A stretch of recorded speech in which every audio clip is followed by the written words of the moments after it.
अथ कीलकम्। ओम नमश्चंडिकाय। ओम चंडिका देवी को नमस्कार है।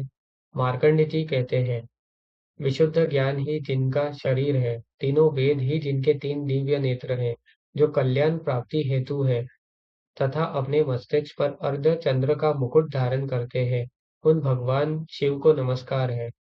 मंत्रों का जो अभिकीलक है, अर्थात मंत्रों की सिद्धि में जो विघ्न उपस्थित करने वाले शाप रूपी कीलक का जो निवारण करने वाला है, वह सप्तशती स्रोत को संपूर्ण रूप से जानना चाहिए और जानकर उसकी उपासना करनी चाहिए। यद्यपि सप्तशती के अतिरिक्त अन्य मंत्रों के जप में भी जो निरंतर लगा रहता है, वह भी कल्याण का भागी होता है। उसके भी उच्चाटन आदि कर्म सिद्ध होते हैं तथा उसे भी समस्त दुर्लभ वस्तुओं की प्राप्ति हो जाती है। तथापि जो अन्य मंत्रों का जप न करके केवल इस सप्तशती नामक स्तोत्र से ही देवी की स्तुति करते हैं, उन्हें स्तुति मात्र से ही सच्चिदानंद स्वरूपिणी देवी सिद्ध हो जाती है।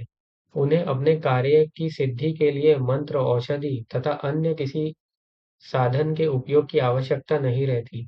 बिना जप के ही उनके उच्चाटन आदि समस्त आभिचारक कर्म सिद्ध हो जाते हैं।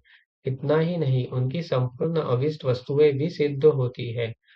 लोगों के मन में यह शंका थी, जब केवल सप्तशती की उपासना से अथवा सप्तशती को छोड़कर अन्य मंत्रों की उपासना से भी समान रूप से सर्व कार्य सिद्ध होते हैं, तब इनमें श्रेष्ठ कौन सा साधन है? लोगों की इस शंका को सामने रखकर भगवान शंकर अपने पास आए हुए जिज्ञासुओं को समझाया कि यह सप्तशती नामक संपूर्ण स्रोत ही सर्वश्रेष्ठ और कल्याणमयी है। तदंतर भगवती चंडिका के सप्तशती नामक स्रोत को महादेव जी ने गुप्त कर दिया।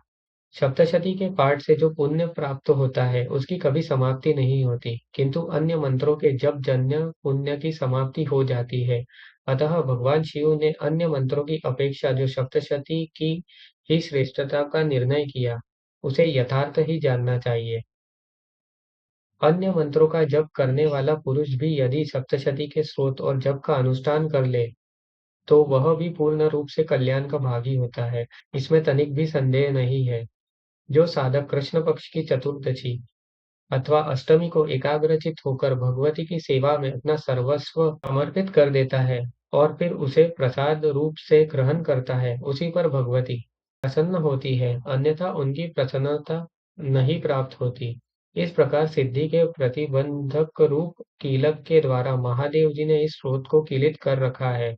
जो पूर्वोक्त रीति से निष्किलन करके इस सप्तशती स्रोत का प्रतिदिन स्पष्ट उच्चारण पूर्वक पाठ करता है, वह मनुष्य सिद्ध हो जाता है। वही देवी का पार्षद होता है और वही गंधर्व भी होता है। सर्वत्र विचरते रहने पर भी इस संसार में उसे कहीं भी भय नहीं होता। वह अपमृत्यु के वश में नहीं पड़ता तथा देव के त्यागने के अनंतर मोक्ष प्राप्त कर लेता है। अतः कीलन को जानकर उसका परिहार करके ही सप्तशती का पाठ आरंभ करें। जो ऐसा नहीं करता, उसका नाश हो जाता है। इसलिए कीलक और निष्कीलन का ज्ञान प्राप्त करने पर ही यह स्रोत निर्दोष होता है और विद्वान पुरुष इस निर्दोष स्रोत का ही पाठ आरंभ करते हैं। स्त्रियों में जो कुछ भी सौभाग्य आदि दृष्टिगोचर होता है, वह सब देवी के प्रसाद का ही फल है। अतः इस कल्याणमय स्रोत का सदा जप करना चाहिए। इस स्रोत का मंद स्वर से पाठ करने पर स्वल्प फल की प्राप्ति होती है और उच्च स्वर से पाठ करने पर पूर्ण फल की सिद्धि होती है। अतः उच्च स्वर से ही इसका पाठ आरंभ करना चाहिए। जिनके प्रसाद से ऐश्वर्य, सौभाग्य, आरोग्य, संपत्ति, शत्रुनाश तथा परम मोक्ष की भी सिद्धि होती है, उन कल्याणमयी जगदम्बा की स्तुति मनुष्य क्यों नहीं करते?